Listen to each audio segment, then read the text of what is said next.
थांबा, थांबा, थांबा जरा. घाई करू नका. तुमच्या आई-वडिलांनी कमवलेले पैसे हे खूप मेहनतीने कमवलेले आहेत.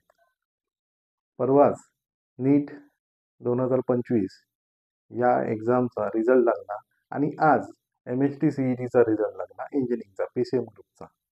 तर आता काय होईल, की तुम्हाला कॉल येतील ॲडमिशनसाठी, की इथे ॲडमिशन करून देतो, तिथे ॲडमिशन करून देतो, या गव्हर्नमेंट कॉलेजमध्ये ॲडमिशन करून देतो, त्या गव्हर्नमेंट कॉलेजमध्ये ॲडमिशन करून देतो आणि तुमच्याकडून पैसे उकळण्याचा त्यांचा डाव असेल.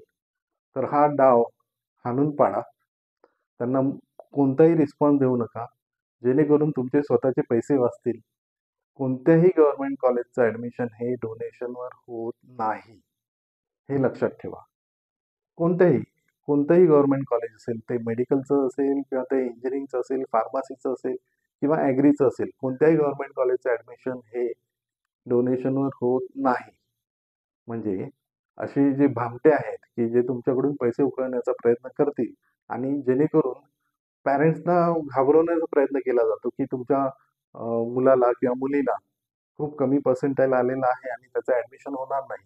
ते असाही प्रयत्न करतील, की आम्ही या प्रायव्हेट इंजिनिअरिंग कॉलेजमध्ये तुम्हाला फर्स्ट राउंडलाच ॲडमिशन करून देतो आणि तुमच्याकडून पैसे काढले जातील. तर सावध राहा.